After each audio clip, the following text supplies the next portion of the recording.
Story 1, The Forgotten Road. I never believed in the old stories, but now I wish I had. I was driving along the Dalton Highway, Alaska's infamous Hall Road, under a sky smeared with storm clouds. Endless stretches of black pine and twisted branches leaned over the road, their jagged outlines sharp against the gray sky. The radio had long died, leaving me alone with the silence that was thicker than the fog rolling in around me. As I continued, the hum of my tires on the pavement began to fade into something else, an unnatural quiet, like the world had been muted. Ahead, the road seemed to disappear into the fog. A faint, distorted shape moved in the distance, but when I blinked, it was gone. Shaking off a shiver, I pushed forward, gripping the wheel tighter. My mind ran through the old tales I'd overheard from locals, stories of creatures, ancient and vengeful, lurking in the Alaskan wilderness. The fog thickened until I couldn't see beyond a few feet.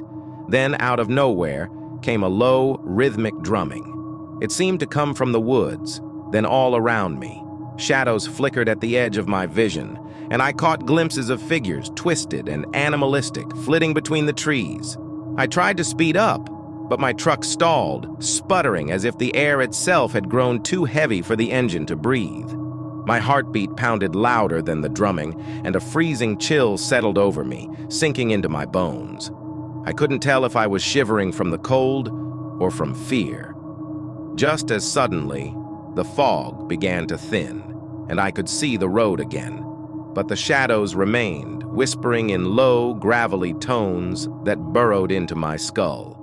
I looked down to find strange red handprints smeared across my arms and steering wheel, their touch still cold. The engine roared back to life on its own, and I sped away, watching the shadows slink back into the fog. I couldn't shake the feeling that they had marked me somehow, and to this day, I still find those red handprints on my skin when I wake up. Story 2, Whispers from the Forest. It was supposed to be a simple hiking trip in the Tongass National Forest. My guide, an older native man, had warned me to stay on the path, his voice serious as he muttered, "The forest has eyes here." I shrugged it off as local superstition, but after a few hours, I began to understand what he meant. At first, it was the feeling of being watched, an unshakable sensation that prickled at the back of my neck. I tried to ignore it, focusing instead on the dense canopy overhead and the rich scent of pine and earth. But as I pushed deeper into the forest, the air grew colder, the shadows stretched longer, and the sounds of nature grew eerily silent. Suddenly, I heard a whisper, my name, faint and drawn out, like the breath of a ghost. I spun around, but no one was there. The forest remained silent, almost expectant. I continued, my footsteps sounding unnaturally loud, until I stumbled upon a circle of stones, each one marked with strange, twisting symbols. A chill ran through me as I realized the stones formed a perfect ring, and I could swear the air felt heavier inside it, pressing against me. I was about to step back when I heard the whisper again, closer this time. "Turn around!" My pulse raced, but I obeyed, catching sight of a figure in the distance, draped in shadows. Its eyes glowed faintly, and it seemed to ripple like smoke, blending into the forest as it moved. I turned to run, but the figure was suddenly in front of me, blocking my path with an unnatural grin stretched across its face. I don't remember how I made it out. The next thing I knew, I was stumbling back onto the path, my hands trembling. The guide was waiting for me, his eyes narrowing as he saw the terror on my face. He didn't ask what happened, but his voice was solemn when he spoke.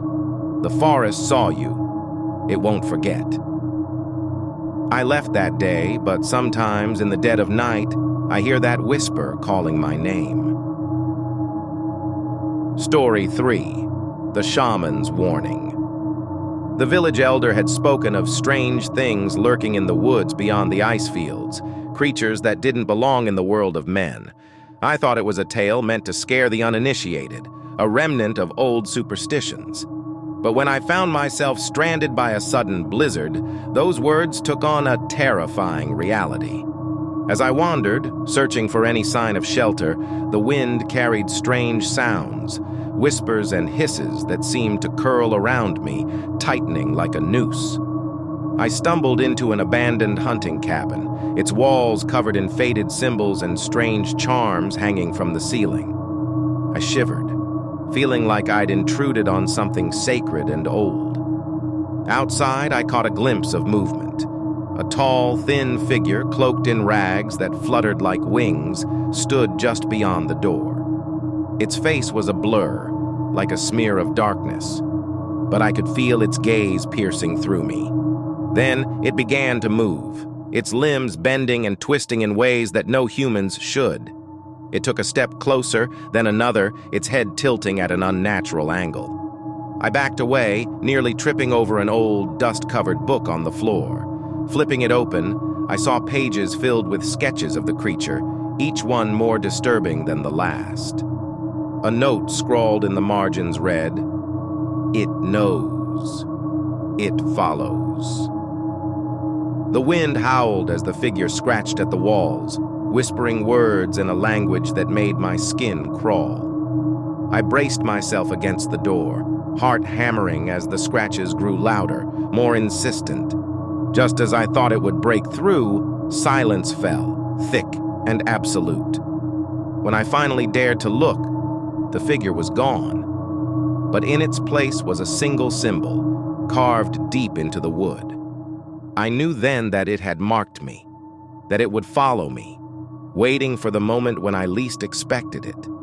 And no matter how far I ran, I could feel its presence, a shadow always lurking just out of sight. These encounters haunt me to this day, reminders that some things in Alaska's wilderness are best left alone. The ancient spirits, creatures, and shadows, they watch, they follow, and they remember those who cross their paths.